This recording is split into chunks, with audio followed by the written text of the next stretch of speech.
Hi, and welcome to the first in a new series of videos from Thales about the 12 requirements.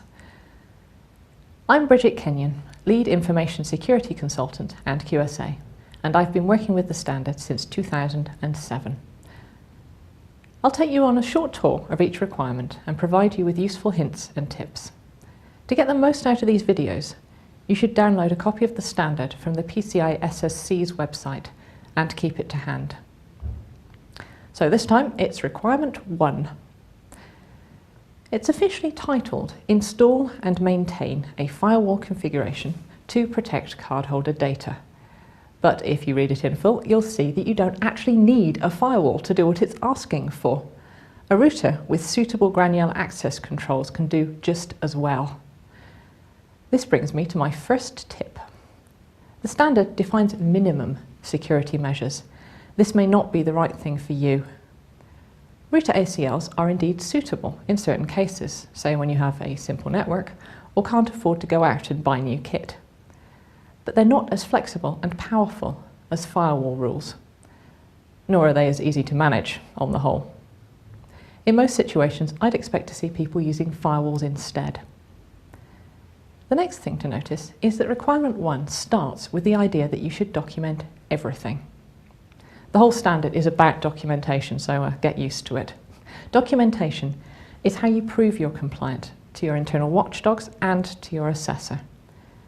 How else do you show that you're doing something consistently and to the right standard? If it's worth doing, it's worth documenting.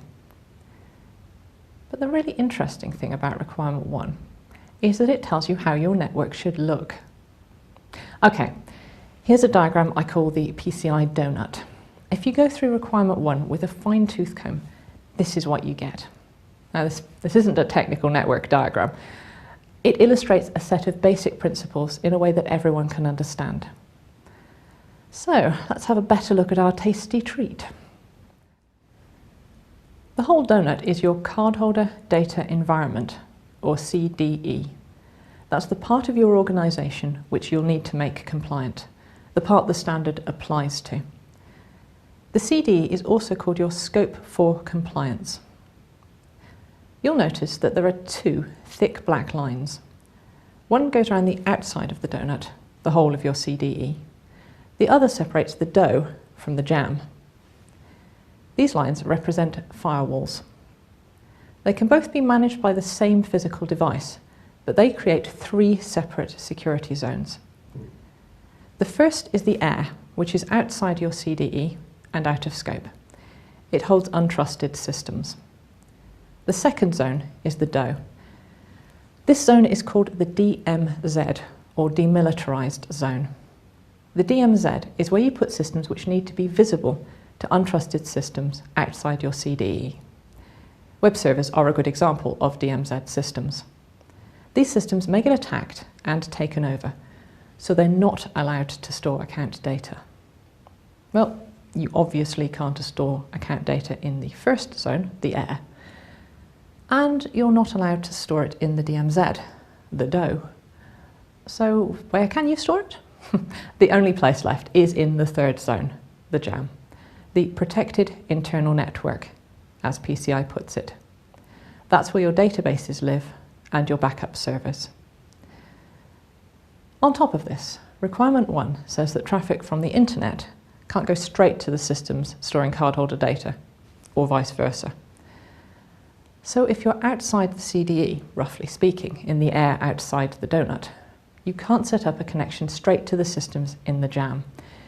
You have to go via a system in the dough, the DMZ. So you need to proxy incoming traffic, and vice versa to get out from the jam to the air. You can think of it, if you like, as the hop law. To get in or out, your connection must take 2 hops, as shown. That covers your network architecture. The final key principle in Requirement 1 is the concept of least privilege.